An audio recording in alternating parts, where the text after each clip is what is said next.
வணக்கம், நான் வசந்த். இப்போ இந்த மும்மொழி கல்விக் கொள்கையின்படி பார்த்தீங்கன்னா, நம்மலாம் இனி 3 மொழி படிக்கணும்.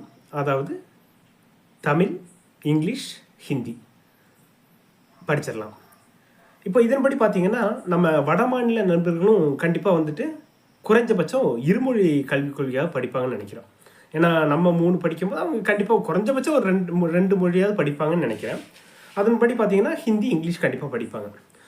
நாளைக்கு நம்மளும் அந்த வடமாநில நண்பரும் சந்திக்கும் போது பார்த்தீங்கன்னா 2 பேரும் சரளமாக இங்கிலீஷ்லேயே பேசிடுவோம்.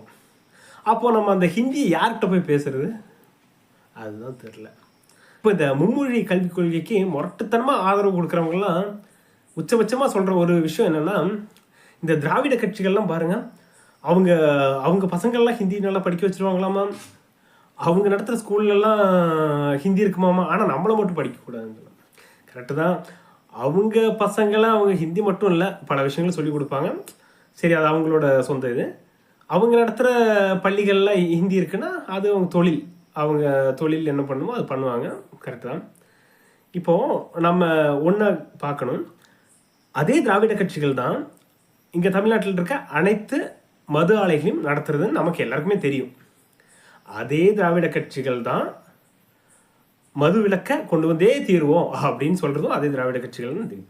அப்போ அந்த திராவிட கட்சிகள் மது விலக்கை கொண்டு வருவோம் அப்படின்னு சொல்லும் போது, மது விலக்கு நமக்கு நிச்சயம் தேவை, நீ மது ஆலை வச்சிருக்கிறது தப்பு அப்படின்னு சொல்லுவோமா?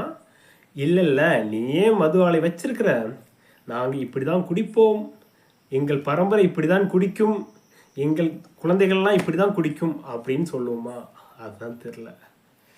இப்போது நம்ம என்னென்னா, இந்த சினிமான்னு எடுத்துட்டிங்கன்னு வைங்களேன், அஜித் இல்லைன்னா விஜய் கண்டிப்பாக சப்போர்ட் பண்ணி ஆகணும். அதுதான் சினிமா. அதே மாதிரி அரசியல்னு வந்துட்டிங்கன்னு வைங்களேன், ஒன்றா திராவிட கட்சி சப்போர்ட் பண்ணி தான் ஆகணும், இல்லைன்னா பிஜேபியை ஆதரித்து தான் ஆகணும். இதுதான் அரசியல் அப்படின்னு நினச்சிட்டு இருக்கிறோம். என் சொந்த மேலே யோசிக்கவே கூடாதா? நன்றி, வணக்கம்.